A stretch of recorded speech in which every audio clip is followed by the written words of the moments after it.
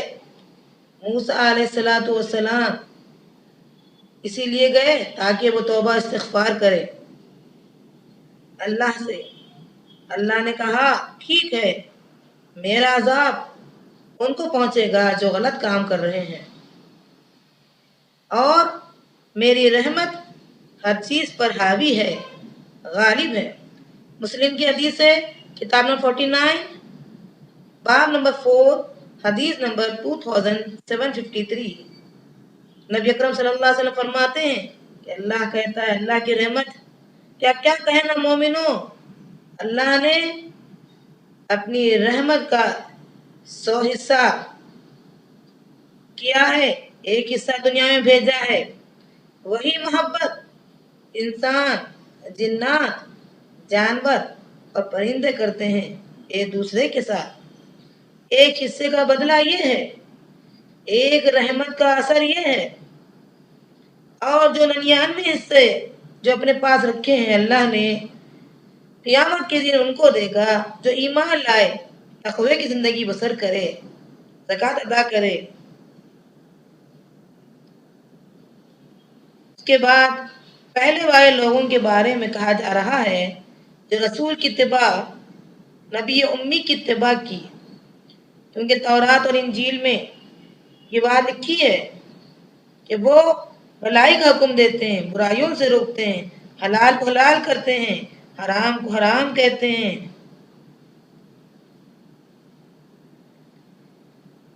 اس کے بعد ذکر ہو رہا ہے جو لوگ نبی پر ایمان لائے اور نور پر یعنی قرآن مجید پر ایمان لائے، ہم ان کی خطائیوں کو معاف کر دیں گے۔ نبی صلی اللہ علیہ وسلم کے بارے میں آتا ہے اے نبی کہہ دیجئے انی رسول اللہ علیکم جمیعا، میں تمام کے لیے رسول بنا کر بھیجا گیا ہوں۔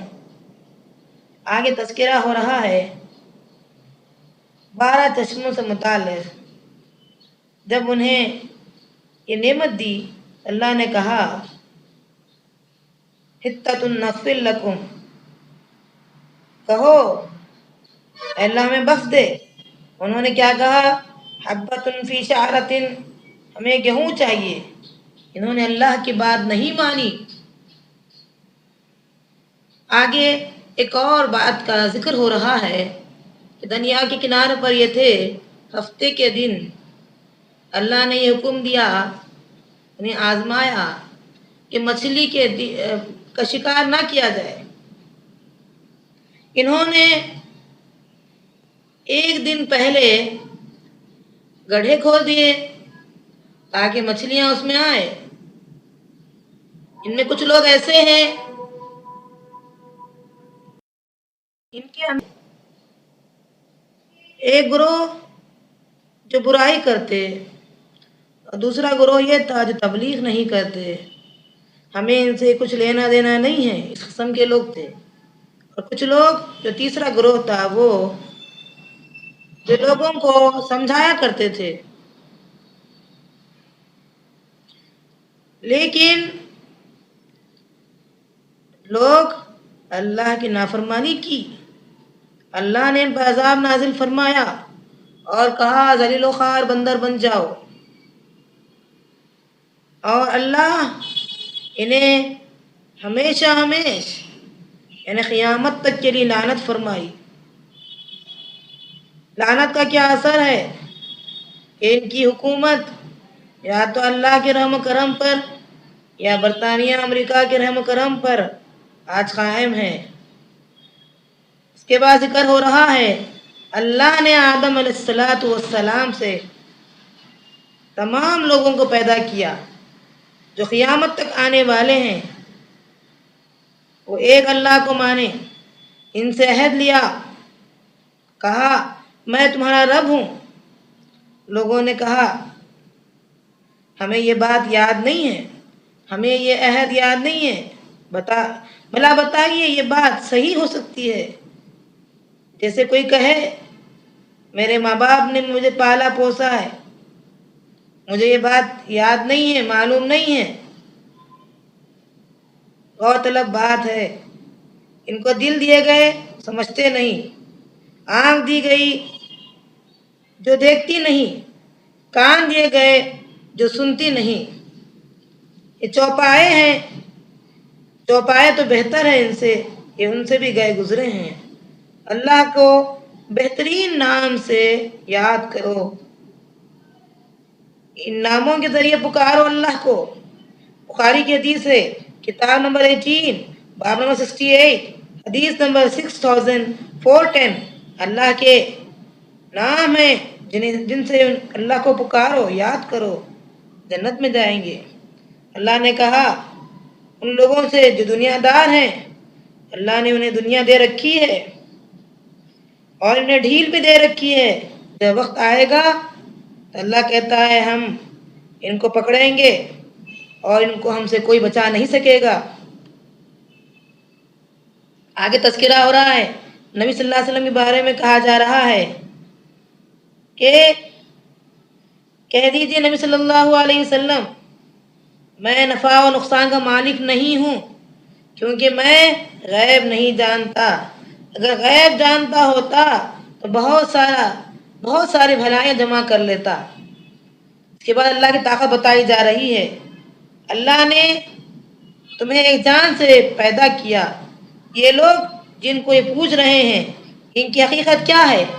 یہ تو تم جیسے ایک انسان ہو، اس کو تم پکار رہے ہو، تمہارے پاس ان سے بہتر ہے پاؤں جسے تم چل رہے ہو، ان سے بہتر ہے کان جسے تم سن سکتے ہو، ان سے بہتر ہے آنکھ جسے تم دیکھ سکتے ہو۔